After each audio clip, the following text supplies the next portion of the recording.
Hey guys, Suleiman back with East Iowa CFI. Today I'm going to be going over the RNAV 2.5 approach into Iowa City. And we're going to go a little more detailed than just a normal briefing to help you understand. So first thing we'll start, make sure the chart's up to date. We can see here on the left that it is valid from the 19th of February of 2026 to 19th of March 2026. Today is the 18th of March, so it is valid and just in the nick of time. Alright, now let's go and start up here in the navigate information. We can see things like the channel number as well as the WASP reference path indicator. We can move over, see the approach course, and we can also see the airport information, or some airport information, including the runway landing distance, touchdown zone elevation, as well as the airport elevation. If we move over here down to the notes box, we can see that first off, we have some sort of published takeoff procedure or minimums or something like that. So we need to make sure we check the terminal procedures publications for our respective area. And we also have alternate landing minimums, so we need to see what those are. All right, next thing here, runway 25 helicopter visibility reduction below 3/4 statute miles not allowed. Well, you may be saying, what's that about? Because the LPV visibility minimum is 3/4 miles.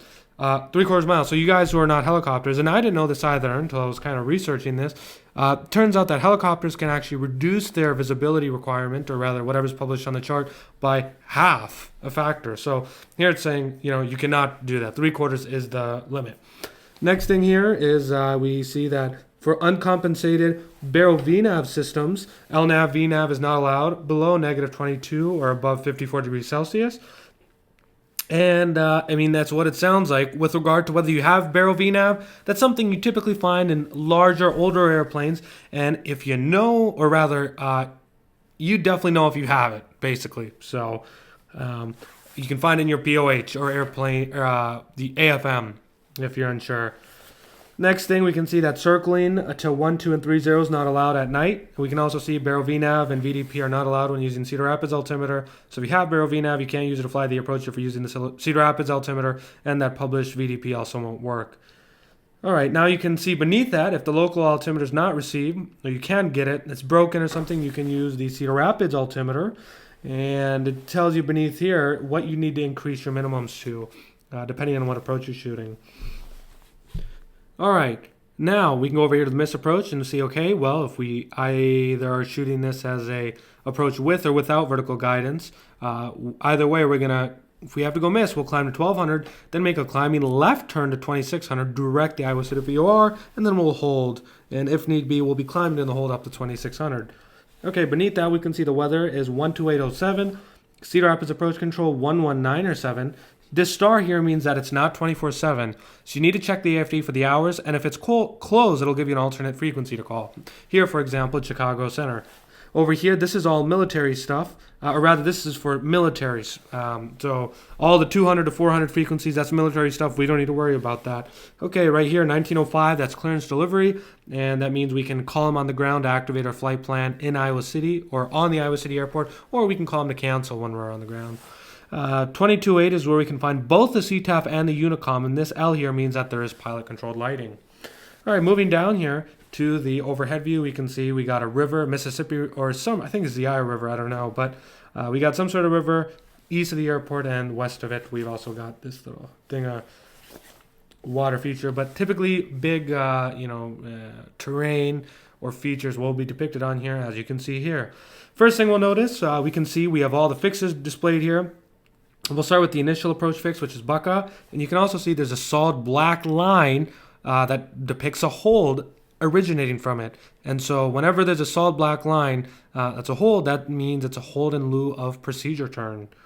And you can also see it gives you a minimum maximum altitudes here, so can't be any below 3,300 above 6,000 for doing this, and it's a distance, a hold by distance, so 4 nautical miles. We can also see the inbound and the outbound course as well. We can also see all the fixes in between, and the distances between them. So between Huri and Bucca is 4 miles, as it says right there. So that's 4 nautical miles. We can also see if we're shooting this as a approach without vertical guidance, the minimum altitude for each segment. So for example, here at Huri, the minimum altitude would be 2,800. Here at Graphy, it would be 2,300. And then here we can see we have Rolac. Now over here we can see a depiction of the terminal arrival area, and it depicts all the sort of minimum safe altitudes. And so if we look here, if we're coming from this direction, the MSA is 3,300, as is the case in this direction. However, we see if we're coming from this direction, we do not need a procedure turn. So if we're going direct to the final approach fix and shooting the approach ourselves, coming from here, for example, we could go straight in. Versus if we're coming from this direction, we would need to do the procedure turn. Then we can also see the missed approach point, namely for the approaches without vertical guidance. And so if you don't see the runway and you're at the MDA, by this point you must go around or execute the missed approach.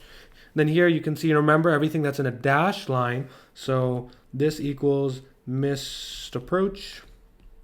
So this depicts the kind of track you're going to be following to get out to the hold, and it also depicts the hold. And note that you can see it's also in distance, 4 nautical miles.